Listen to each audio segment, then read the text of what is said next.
ठीक बात। अगर कोई विनोद कटियार जी से पूछे कि भैया एक अच्छे समाज की कल्पना करिए, तो अभी जिस समाज को आप देखते हैं उसमें क्या बदलाव करना चाहिए? देखिए, सामाजिक जीवन में इंसान को अपने पड़ोसी के साथ अच्छा व्यवहार रखना चाहिए और शिक्षा पर ध्यान देना चाहिए। कुछ कार्य को ईमानदारी से करने को एक अच्छा सामाजिक व्यक्ति माना जा सकता है। और समाज में बड़ी भिन्नता देखने को मिलती है कि जिसके पास पैसा हो जाता है वो बाहर चला जाता है, तो इसको आप कैसे देखते हैं? आप कैसे चाहेंगे कि यूनाइट हो? बिकॉज इसको एक चीज़ और हम कहना चाहेंगे, हमने इस कार्यक्रम में सारे वर्ग, सारे समाज और सारी पार्टी के लोगों को इसीलिए आमंत्रित किया हुआ था ताकि जब हम ऑल इन वन होंगे ना, जब हम सारे एकत्रित होंगे, तब एक नए समाज की हम कल्पना कर सकते हैं। हिंदुस्तान की संस्कृत वो संस्कृत है जो अपने से बड़ों के स्पर्श करता है, हाथ मिलाने की संस्कृत नहीं। पैसे के साथ ईगो जरूरी है, होना चाहिए, होना नहीं चाहिए, लेकिन होता है। जय श्री राम कह के आपने संशय पैदा कर दिया। नहीं, संशय नहीं पैदा। भाजपा की तरफ मोड़ रहे हैं आप। 27 करीब है, 27 में चुनाव लड़ेंगे भोगनीपुर से, एकदम चैलेंज कर रहे हैं। धन्यवाद आपके मंच पर मुझे अपनी बात रखने का आपने तो मौका दिया। राजनीति में आना ये कैसा प्रोफेशन है बच्चों के लिए। राजनीति एक सामाजिक सेवा है और राजनीति अगर राजनीति की तरह से की जाए तो निश्चित रूप से इससे अच्छा उत्तम कोई साधन नहीं हो सकता है अपने करियर बनाने के लिए। और अगर राजनीति को ना किया जाए तो इससे खराब प्रोफेशन भी कोई नहीं हो सकता। दोनों बातें हैं, इसलिए क्योंकि राजनीति में मेहनत बहुत होती है, इसमें समर्पण का भावना होना चाहिए और जो समाज सेवा और समर्पण की भावना से आए तो राजनीति सबसे उत्तम आ सकती है। राजनीति में पैसे का स्कोप है। देखिए, पैसा, राजनीति और पैसे का दूर दूर तक बड़ी भिन्नता। पैसा तो निश्चित रूप से किसी प्रोफेशन में जाइए पैसा होता है, लेकिन राजनीति में एक समर्पण की जो भावना होती है, उस भावना के साथ अगर पैसा आता है, अगर आप राजनीति करेंगे, आप विधायक बनेंगे, सांसद बनेंगे, तो आपको सैलरी मिलेगी। सामाजिक क्षेत्र में काम कराएंगे, निश्चित रूप से आपका नाम होगा, वो पैसे से कई गुना ज्यादा होता है। लेकिन अगर वैसे पैसे की तुलना की जाए तो समाज सेवा एक टफेस्ट जॉब है। जो राजनीति में आना है उससे पहले जब कुछ होना चाहिए। जो लोग नाराज होते हैं आपसे, आप उनको कैसे मनाते हैं? व्यक्ति की मानता वही है। देखिए, राजनीति में जब एक समर्पण की भावना से आ जाओ और समर्पण की भावना से अगर कोई नेता आता है तो नेता का मतलब होता है जनता का नौकर या जनता का सेवक। और जब जनता का सेवक भाव से आ गए, सेवक बन के आ गए, तो उसका अहंकार नहीं होता है। तो कोई नाराज होता है, उससे माफी मांगना या उसको मनाना कोई बड़ी बात नहीं। ठीक बात। अगर कोई विनोद कटियार जी से पूछे कि भैया एक अच्छे समाज की कल्पना करिए, या आपके नजरिए से अगर समझा जाए कि एक अच्छा समाज क्या है, तो अभी जिस समाज को आप देखते हैं उसमें क्या बदलाव करना चाहेंगे? देखिए, समाज कभी खराब नहीं। समाज में कुछ भावनाएं ऐसी डाल दी जाती हैं, कुछ उत्पत्ति हो जाती है, कुछ संस्कृत ऐसी हो जाती है जिसमें कि आदमी को लगने लगता है। सामाजिक जीवन में इंसान को अपने पड़ोसी के साथ अच्छा व्यवहार रखना चाहिए और शिक्षा पर ध्यान देना चाहिए, अपनी संस्कृति को बनाए रखना चाहिए और अपने जो भी व्यापार में हो, जो भी जिस प्रकार में हो, उस कार्य को ईमानदारी से करने को एक अच्छा सामाजिक व्यक्ति माना जा सकता है। और एक अच्छा समाज वही होता है जो अपने कार्यों में दक्षता हासिल करता है। ठीक बात। आमतौर पे ऐसा देखा जाता है, मैं अगर अपनी बात ले लूं कि जब हम थोड़ा सा सेटल्ड हो गए, एक इंडिपेंडेंट हो गए, पैसा बनाने लगे, तो हम गांव से दूर हो जाते हैं। और गांव की अगर तरफ देखें तो बहुत सारे लोग गांव से मूवमेंट कर गए, बाहर रहने लगे। तो जब आप गांव से बाहर रहने लगते हैं तो आपको यहाँ से लगाव कम हो जाता है और समाज में बड़ी भिन्नता देखने को मिलती है कि जिसके पास पैसा हो जाता है वो बाहर चला जाता है, तो इसको आप कैसे देखते हैं? आप कैसे चाहेंगे कि यूनाइट हो? बिकॉज इसको एक चीज और हम कहना चाहेंगे, हमने इस कार्यक्रम में सारे वर्ग, सारे समाज और सारी पार्टी के लोगों को इसीलिए आमंत्रित किया हुआ था ताकि जब हम ऑल इन वन होंगे ना, जब हम सारे एकत्रित होंगे, तब एक नए समाज की हम कल्पना कर सकते हैं। लेकिन जी ये क्वेश्चन शायद सबसे बड़ा है और इसका आंसर भी बहुत बड़ा है जी। प्रश्न ये है कि एक सामाजिक व्यक्ति जब अपने गांव में जन्म लेता है, शिक्षा ग्रहण करता है और जब वो सफल इंसान हो जाता है तो उसी गांव से मुंह मोड़ लेता है। ये देखने को मिला है। जो माँ बाप जन्म देते हैं और जब बच्चे बड़े हो जाते हैं तो उन्हीं माँ बाप का ख्याल नहीं करते हैं। लेकिन ये हिंदुस्तान की संस्कृति नहीं है। हिंदुस्तान की संस्कृति वो संस्कृति है जो अपने से बड़ों के चरण स्पर्श करता है, हाथ मिलाने की संस्कृति नहीं है, और अपनी उत्पत्ति को कभी भूलता नहीं। हमारा देश 4 वेदों से बना है, हमारा देश की एक संस्कृति है, हमारा देश लाखों वर्ष के विज्ञान से बना है, चाहे वेद विज्ञान हो, चाहे रामचरितमानस हो, चाहे भगवद गीता के ज्ञान।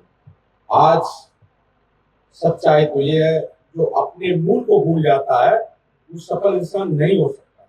सामाजिक रूप से सफल हो सकता है, लेकिन आर्थिक रूप से सफल हो सकता है, लेकिन बुनियादी रूप से सफल वही इंसान होता है जो अपनी जड़ों का ख्याल रखता है।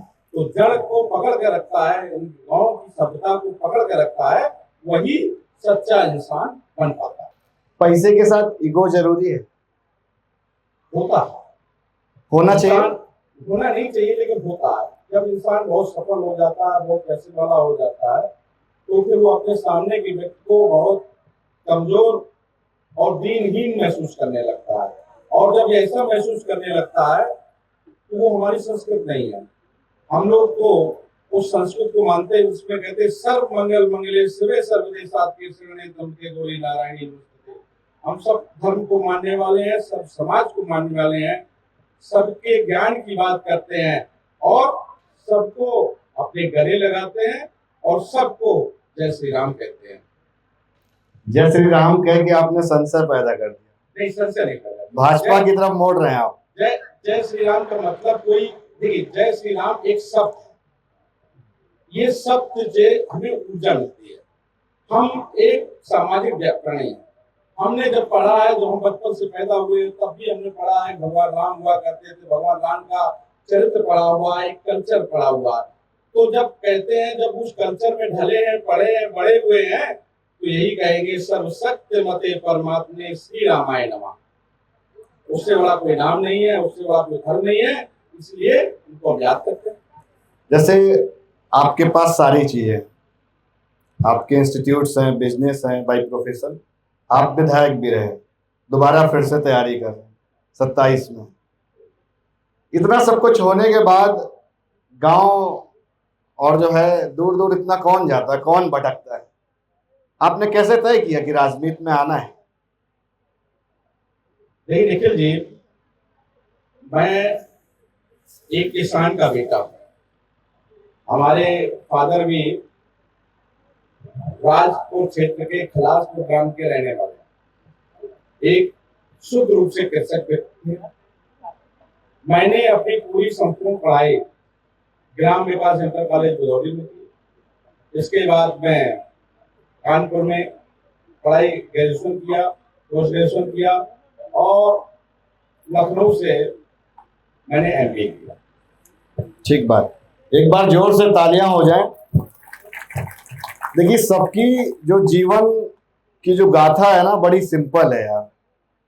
सबकी जड़ें गांव से हैं। जैसे विधायक जी ने बताया कि यहीं से पढ़े, फिर यहाँ से बाहर गए। थोड़ा सा वापस आते हैं, 27 करीब है, 27 में चुनाव लड़ेंगे? लड़ेंगे भोगनीपुर से एकदम चैलेंज कर रहे हैं।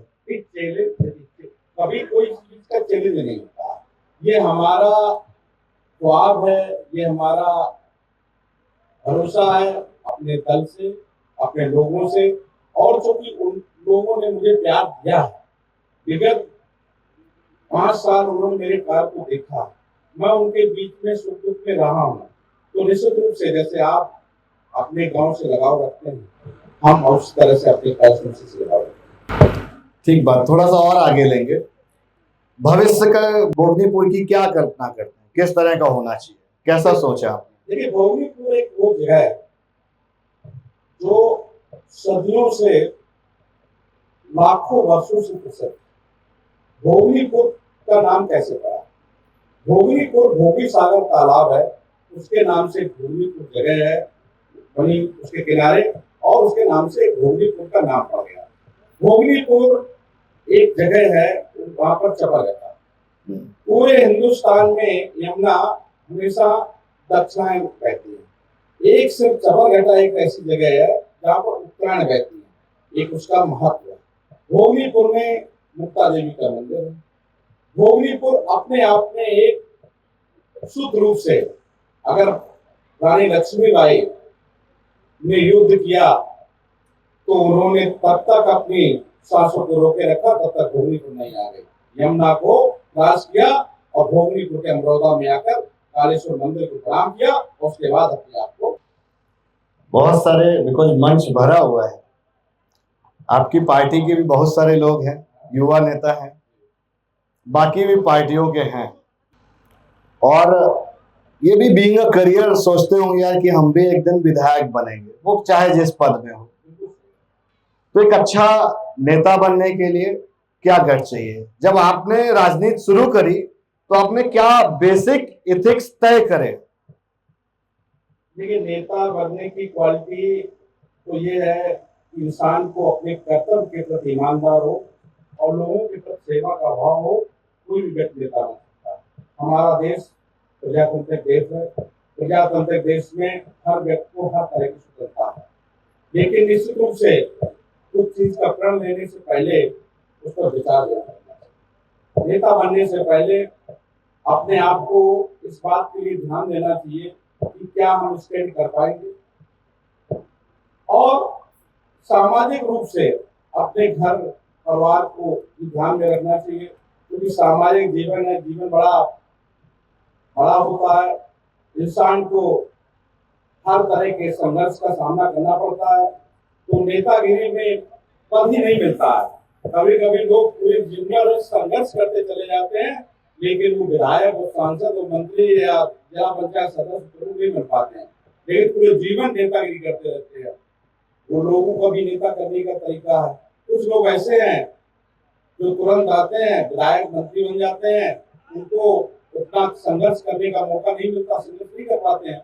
तो ये तो एक भाग का भी खेल है, लेकिन नेता के जो भी बने उसको समाज के प्रति समर्पण दिखाना जरूरी है, चाहे जिस पार्टी का, किसी पार्टी का। बबलू भैया वहां से मुस्कुरा रहे हैं।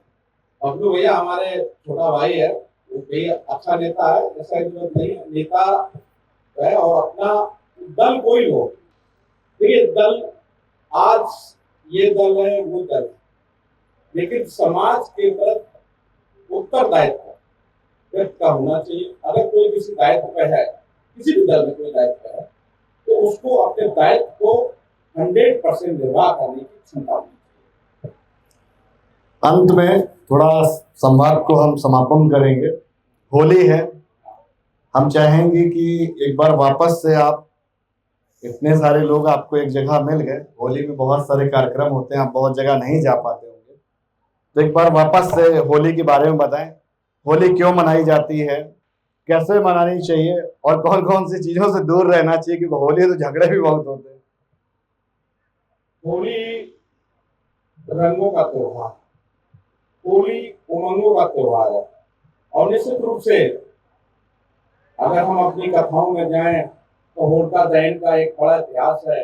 प्रहलाद की बुआ होलिका थी, उनके फादर हिरण्याकश्यप थे, और उनका किस तरह से उन्होंने निरंकुश अपना शासन किया था, और बाद में होलिका जी को वरदान था कि वो जो है कभी जलेगी नहीं, तो वो आग में बैठ जाती हैं और अपने भतीजे को ले लेती है, लेकिन भतीजा जिंदा हो जाता है, होलिका जी का दहन हो जाता है। एक तो ये होलिका है। दूसरी होलिका का हमारे शास्त्रों में कहा गया है, हम लोग जो ज्यादा करते हैं, हम लोगों की जो फसलें हैं, जब किसान की फसलें लहलाती हैं, चाहे राई की हो, अब आप देखिए गेहूं की फसल आने वाली है, और उसमें जब जो हमारी फसलें जब पकने की तरफ होती हैं, तो हम लोग आग में उसको जलाकर भूनते हैं और उसको खाते हैं और उसका एक उत्सव बनाते हैं कि हमारा जो फसलें हैं वो बहुत अच्छी पैदा हो, हम सबको आनंदित करें, हमारा समय भी आनंदित हो, हमारा गांव भी आनंदित हो, हमारा क्षेत्र भी आनंदित हो, हमारा प्रदेश भी आनंदित हो। इस भावना से हम लोग एक हर्ष उल्लास मनाते हैं और एक दूसरे को रंग लाकर एक दूसरे को बधाई देते हैं। ठीक है भैया, एक बार जोरदार तालियां हो जाए और हम इस संवाद का यहीं पर समापन करेंगे।